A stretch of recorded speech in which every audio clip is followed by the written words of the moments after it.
Pretendemos mostrar la faceta oculta hasta ahora del activista político liberal entusiasta. Hablar de Vargas Vila necesariamente implica hablar del auge y derrota de las ideas liberales en Colombia.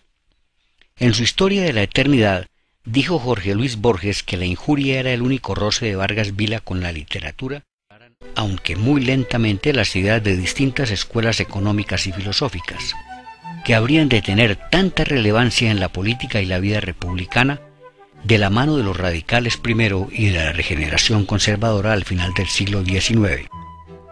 Tal el caso del utilitarismo y el positivismo.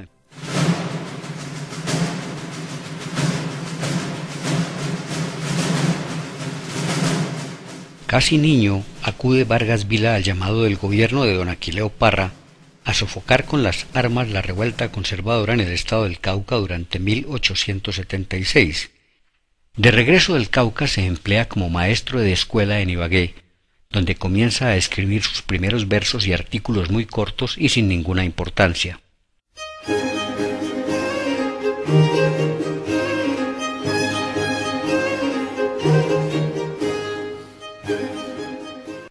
Actualmente, en esta enorme casona llamada Claustro de las Aguas, funciona la sede de la empresa Artesanías de Colombia en la calle 19 con carrera tercera. Allí estudiaban los hijos de comerciantes y funcionarios relativamente adinerados. Uno de sus alumnos famosos fue José Asunción Silva.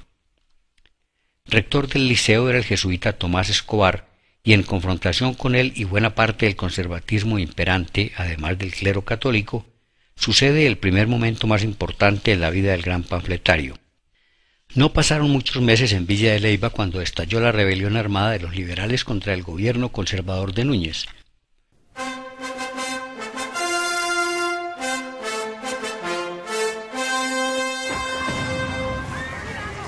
Allá marchó José María a buscar el campamento de los libres, como llamaba a los radicales, en una clara alusión a los hombres libres de la masonería.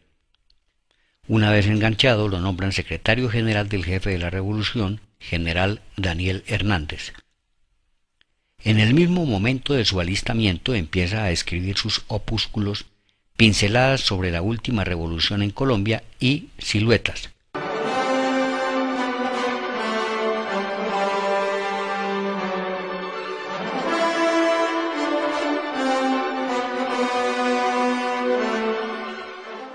Vargas Vila constantemente está enviando mensajes masónicos en sus escritos, resaltando sus símbolos tradicionales o haciendo figuras de alto contenido subliminal. Hay que examinar en un paréntesis qué es la masonería para comprender mejor lo sucedido con este hombre. La masonería son un conjunto de sociedades secretas, o discretas como se definen actualmente. Nueva York es la metrópolis. Con el siglo XX van llegando a la isla Ellis los inmigrantes de casi todo el mundo. Allí se reúnen en 1893 vinculados por la masonería y sus ideas liberales Vargas Vila, José Martí, Eloy Alfaro, Santos Zelaya, entre otros. El Canal de Panamá en Colombia, con cuya construcción no pudieron los franceses y sí los estadounidenses entre 1904 y 1914. Voces descontentas se alzan allí, patrocinadas por los Estados Unidos unas y otras por la miseria y el abandono en que mantiene a esta provincia el centralismo bogotano. Desde las páginas de la revista Hispanoamérica, retorna el viejo luchador Alfaro al Ecuador para asumir la presidencia de la República y nombrar luego a su amigo y conmilitón Vargas Vila como su representante diplomático en Italia y ante el Papa León XIII en 1898.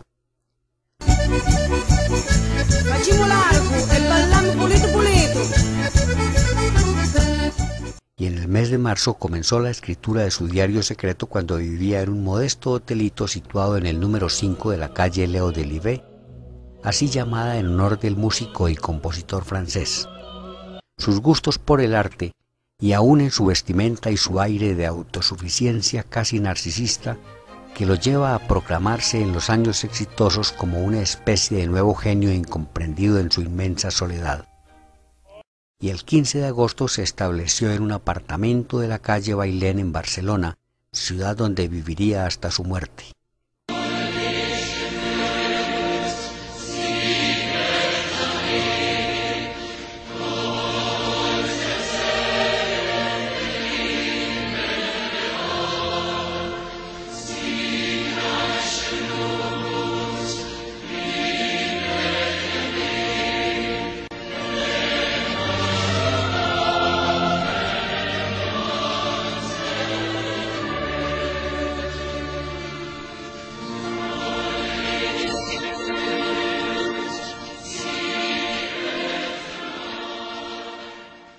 conciencia de Colombia. Yo no sé si Colombia tiene conciencia. Yo creo que ya no tiene. Colombia ya la perdió, si es que algún día la tuvo. Y no solo no tiene conciencia, sino que no tiene memoria.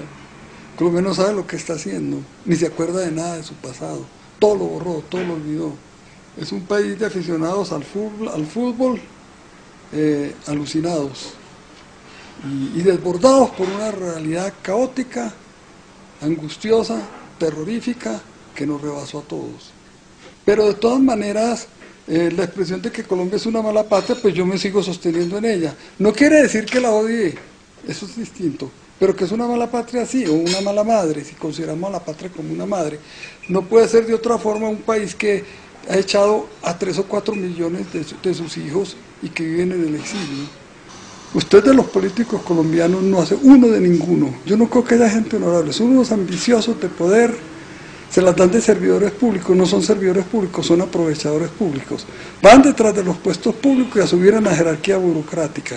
Son de una impudicia inmensa. ¿Cómo pretenden esta gentucita que ahora se está postulando para la presidencia, religiéndose o no, tener el descaro de pensar que pueden presidir el destino de 44 millones de personas? ¿Quiénes son ellos? ¿Qué han hecho si no subir en la escalera de la ignominia de la burocracia, en la jerarquía burocrática? Yo he oído decir muchas veces que este señor que tenemos ahora es el mejor presidente de Colombia. Eso es una frase estúpida, dicha a la ligera, con desconocimiento total, porque la gente que menciona esto, yo le pregunto, le empiezo a hacer la lista de los presidentes colombianos, no los conoce. Y no te digo los del siglo XIX, te digo los de los últimos 30, 40 años, no sabes, lo dicen a la ligera, a la ligera. ¿Por qué? Porque es un hombre pasado tenebroso, inculto, mentiroso, que invoca el nombre de Dios, que invoca el Espíritu Santo, que invoca la religión como si fuera cura, que atropella a un lado y a otro, que comete errores garrafales, es un inepto.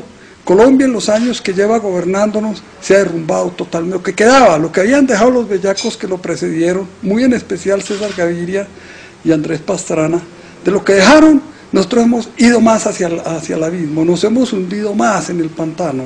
El mundo parece coincidir en que la seguridad democrática ha sido exitosa. Es que aquí no hay ninguna democracia, porque ¿cuál es democracia? Que unas camarillas que tienen la maquinaria electorera sean los que puedan decidir por el resto. ¿O es que alguien puede competir con esta maquinaria electorera? ¿Y a nivel de seguridad que ha visto en Medellín?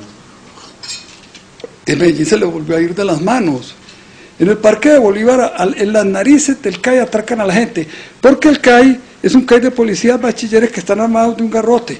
Agarran a un ladrón o a un cuchillero que acaba de apuñalar algo, lo meten 2 días, después tiene que salir, y cuando sale, si le han hecho algo, lo dejan más, se las cobra y los acuchilla. Entonces a la autoridad le irrespetan. Entonces nosotros ya no tenemos autoridad, no hay autoridad en Colombia.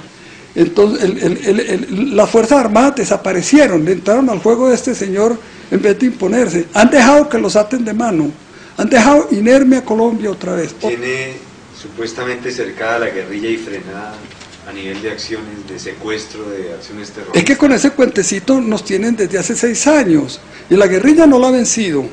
Ha cometido, a Tiro Fijo lo dejó morir impune. Tiro Fijo, el primer ampón de Colombia, lo dejó morir impune porque no fue capaz de agarrarlo. No ha podido agarrar al mono Jojoy. A Raúl Reyes lo mató, causándonos un problema internacional gravísimo con el más fraternal país, hermano de Colombia, el más fraternal amigo de Colombia, que es el Ecuador, y donde viven 600.000 colombianos que Colombia echó. Fue muy fácil dar la orden de ir a atacar al otro sin ponerse de acuerdo con el presidente y pedirle permiso a arreglar las cosas. Así todo lo que quiera. Y mientras está con el cuento de las FARC y armando manifestaciones inmensas aquí, asusándolas porque le redundan en su provecho de su imagen, Colombia se sigue derrumbando. Colombia nunca ha sido tan inculta como ahora. Hace 6 años era menos inculta, era menos pobre, había menos miseria. Y al que llaman Uribito. No sé quién es, pero ¿cuál Uribito? Si el otro es chiquitico, ¿cómo va a decir Uribito? Eso es como decir un enanito chiquito. No puede haber Uribitos, todos son Uribitos. Uribitos, ¿de cuál estamos hablando? Del que se va a reelegir. Y entonces, en la izquierda, supuestamente está Gustavo Petro, Carlos Gaviria. Esa es otra gentuza igual, con el cuento de que son de izquierda. Esos son unos mamones de la teta pública. Estos son unos... Este señor Carlos Gaviria, ¿cuánto dinero gana ahí predicando, haciéndose pasar por abanderado de los pobres? ¿Cuánta plata gana? Nos queda el Partido Liberal, Rafael Pardo, Gómez Méndez. Yo no conozco a esa gente, sé que son burócratas que han ocupado ministerios de otros gobiernos infames de gobiernos miserables. Pardo, ¿de quién fue que fue ministro? Yo no sé. El ministro de Defensa de